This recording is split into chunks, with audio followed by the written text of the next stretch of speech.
probably about 2 or 3 hours of sitting there to complete this. And through the entire time, what I was doing while I'm doing this is I was offloading all of my fear, all of my anything negative, anything negative. Because what I was doing is I was hyper magnetizing that device with super negativity. So that way it would become a negativity magnet. And then buried that in my yard.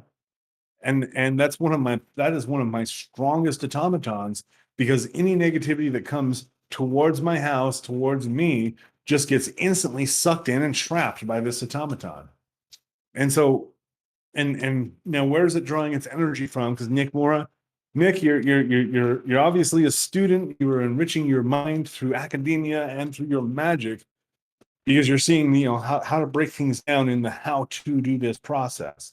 And so it needs energy, and the energy comes from that 2 hours of working with it, from stewing over it, from investing this thing with my emotions. And this is actually a really, really important thing.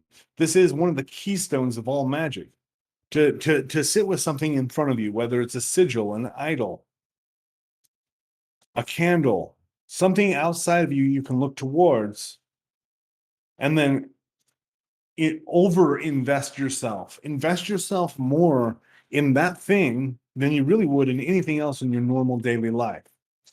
And so that is, and invest it with emotion, with attention, with focus, with imagination, with conjuration and incantation, with song and dance. If you have to do whatever you've got to do to really make this thing, whatever you're using as your focal point, to make it come to life. And so that's the energy that needs. And then the rest of the energy that's going to use, that's going to require for its existence, you need to build that in to the automaton.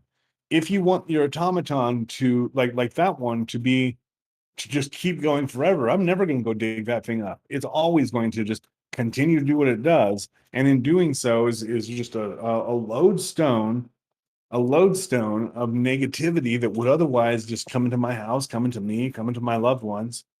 And every now and again I do kind of flush it out a little bit, but the energy to keep it running. So the energy to keep these devices running needs to be drawn from the task that they perform. So if it's a protective device, like that is a super, super powerful ward.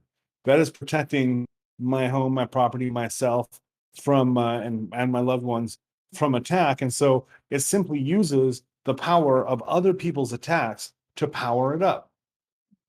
And so, with any kind of and especially with passive devices. So that is a passive device. It only is working when people are trying to attack. Otherwise, you consider it sleeping. But as soon as there's negative energy from the outside coming in, it just opens up, wakes up, and does its job. So with a passive device like that, it doesn't need to always have a ton of energy coming into it, Nick. It just needs enough to bring it to life, to give it the task, and then allow it